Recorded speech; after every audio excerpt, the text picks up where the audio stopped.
Hello and welcome to Ethical Traveller. Today we have a very special guest joining us, Anniina Sandberg, CEO and founder of visitnatives. Hi, Anniina. Thank you so much for being here with us today.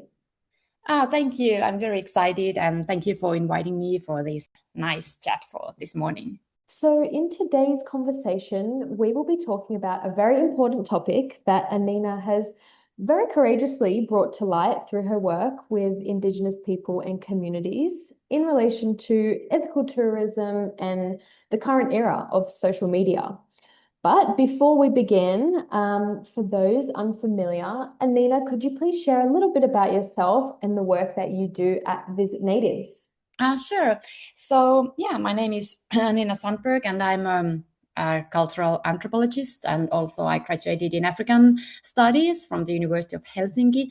I'm also a traveler and, as you said, founder of Visit Natives. I founded Visit Natives in 2018 after I wanted to create experiences that I couldn't find myself. It's basically a travel company that is dedicated creating meaningful encounters between travelers and Indigenous communities around the world. For nearly, I think, about 2 decades now, I have worked closely with these Indigenous communities. Even before I founded Visit Natives, mainly in Tanzania with the Maasai and the Hadzabe hunter-gatherers, and also now with the Sami families in Norway and with the Berber nomads in Morocco, and recently all the indigenous, not all, but many indigenous groups in Papua New Guinea. Just recently, you shared an article discussing a very important issue within both ethical tourism and the current era of social media, and that is where the line exists between meaningful cultural exchange and turning people into tourism products or social media content.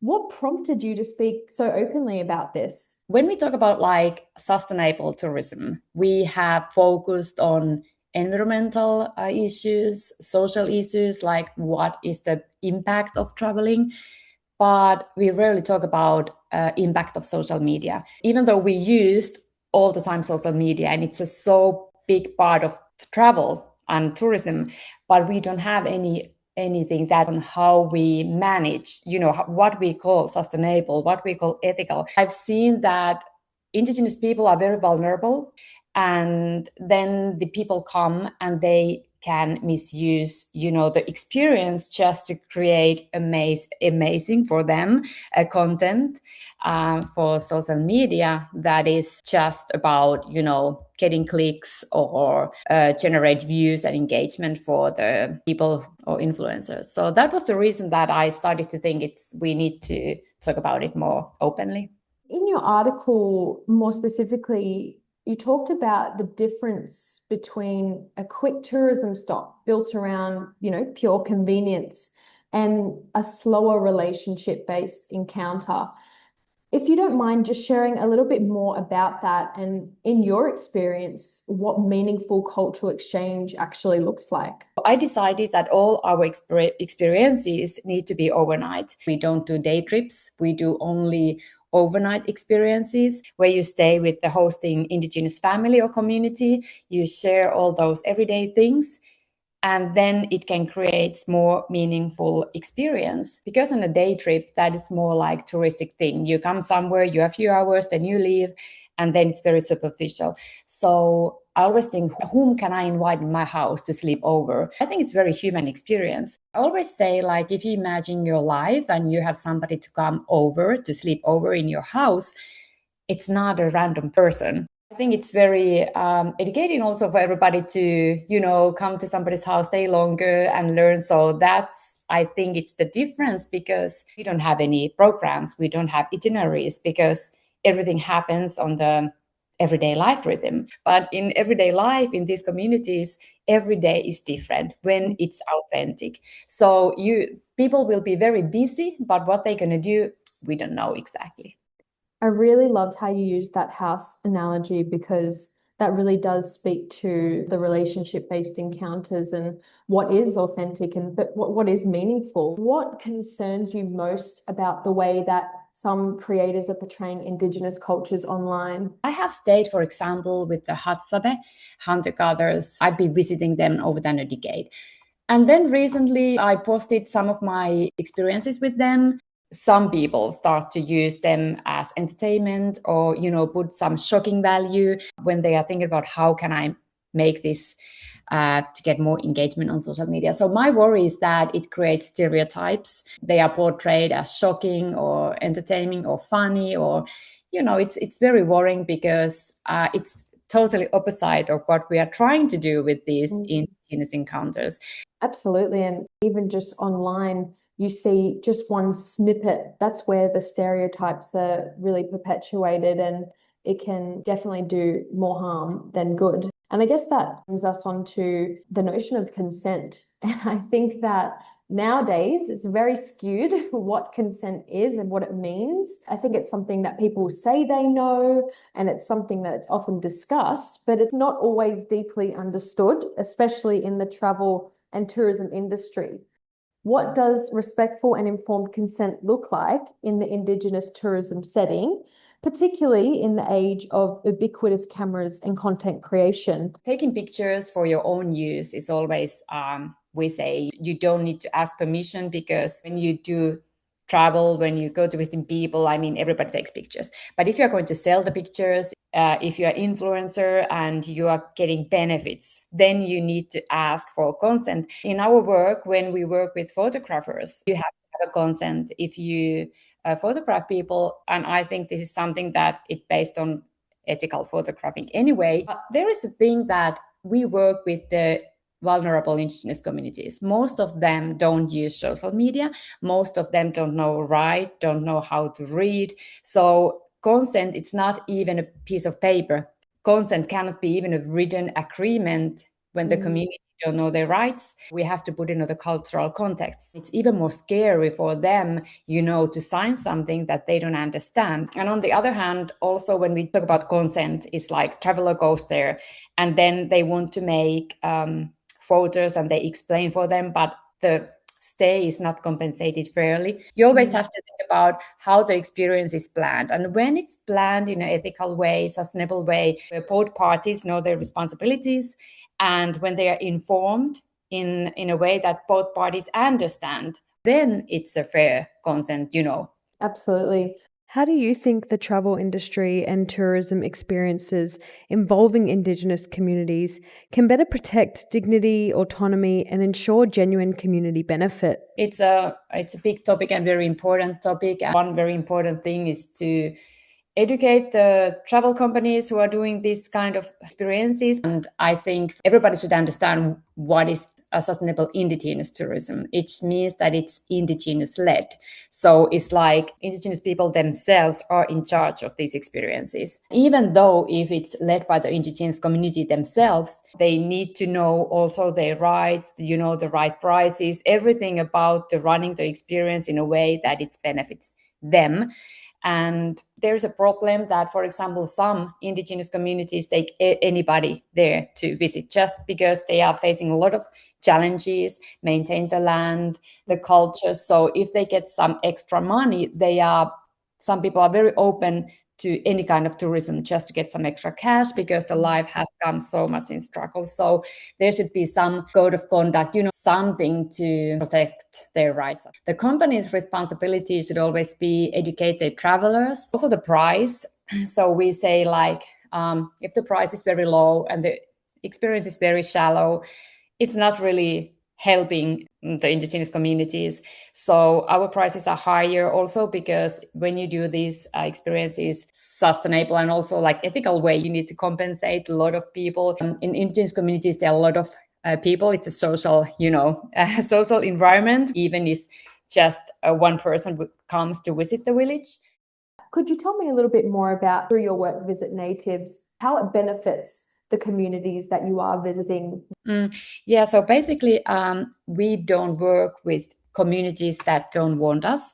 And that's basically, it has not been much a problem either because we have people and communities and families that we work with, and they would be willing to, when people heard about our stays, they would like to host more people. What we do, we select these families or communities who are open to this kind of idea of cultural exchange. and welcoming visitors. And then, of course, we pay them a fair compensation for the stay. And when I met the families, I have built these connections over many, many years, even decades in Tanzania and other places. And I have my connections based on the period when I did my field work for anthropology. So I have connections that I can trust. And then I try always select widow women, people in the communities that are already vulnerable, because I know it's more difficult for them to get any extra cash. So I try to select these communities and families that would much benefit by hosting the travelers in a very remote places in savannah, or in a remote villages. And if you're a widow, you cannot inherit, you are really relying on other people. So this is the only chance they can get cash. And it's very meaningful, because I've seen that they will use the money for for their children to get some medicine or just to buy food. It helps those families who host them. And then we also have our Indigenous guides, who are those who have studied so they can speak English, but they are still living in the communities. So we employ these people also in these countries where we work. We have our own staff that we employ. And because Indigenous cultures are social cultures, so we cannot just compensate the family that is hosting. In these cultures, if somebody comes as a guest, everybody, suddenly there are so many people coming to greet, they are curious. So then we create this social impact, because we want that the whole community will see that when visitnatives come and they stay with this family, we cannot pay every family who is not hosting the family, but we try to do these social impact things like different projects. We do these 3 times a year. We install solar panels or water tanks, or we can deliver sanitary pads for girls, as our way is to ask the people what they need most. But it's not that we decide. We discuss with the local communities, we do business with them, and they decide. And we don't call this charity. We are not doing any charity. Anniina, you can just hear how passionate you are about the work that you do and ensuring that fair compensation and that genuine community benefit. It's not just, like you mentioned, that host family that takes on the travelers that want to come and engage, but, that wider social impact. What do you hope travelers can take away from your work and the mission of Visit Natives? I think it's that they stay open-minded, not judging. You keep your worldview open and tolerance, and you start to see this mosaic of full of world cultures. Every culture has, things that are good and bad, let's say. But it's in every culture. We are human beings, and we are just trying to see and, live a life that is good. And I think it enriches your experience when you can see diversity of different tradition and cultures, and maybe you start to understand that, oh, in my culture we are lacking this and that. These experiences are very meaningful for people, and they can change their worldview, they can change their way of seeing life, and make them to want to do things that they saw on the trip that they want to contribute. What is one thing that you take away from the work that you do, or something that has stuck with you for life through the work that you've done? As an anthropologist, and what I have learned by studying anthropology, is the thing that our worldview is not the mainstream one. We see that we live in a different kind of world, and we just see the world through our lenses, and that I still, me myself, I'm learning from them, and I see that I'm lacking in my culture and in my life. I wanted to study anthropology, and and African studies, because I'm interested in people. And I like to be surrounded by people. And when I go these places where their cultures are very different, I'm so fascinated, because, in Western culture, I feel like we are lacking traditions, rituals, rites, religions, many things that, and, we are so individuals and attention-seeking culture that my heart and my soul is seeking something more profound. So in these Indigenous communities, I think I get that feeling. And I think I get back to my somehow roots that I don't know. And I start to see the life that is filling me up, because I always say, like, when people, for example, they say when people die and they ask them on the, while they are dying, at what do you regret or what you don't regret, people never say, I wish I worked more, I wish I had more capital, I wish I owned more things. They always say, I wish I spent more time with the loved ones. And that is what these Indigenous communities, mainly who are living traditional lives, are doing. So they are spending all their time with their loved ones. Yeah, so that's very something that touched me every time.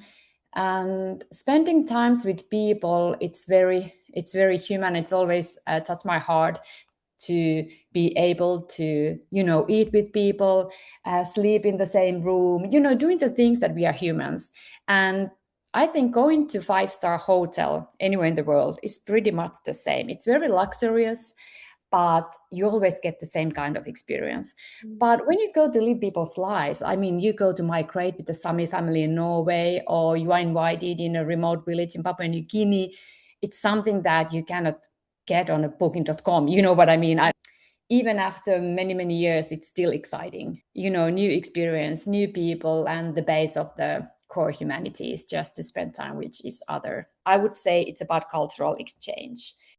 I know that you have some upcoming experience as well. I saw the one in Papua New Guinea. Is that the next one? Yes.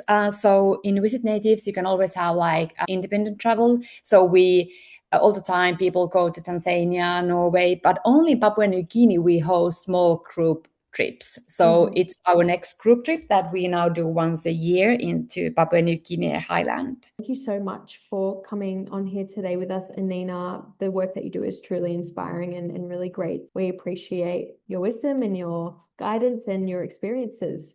I would also love to direct everyone to the Visit Natives website. Thank you so much. It was my pleasure to talk about these things. It's always my passion. I could talk for hours. I love this conversation. So thank you so much.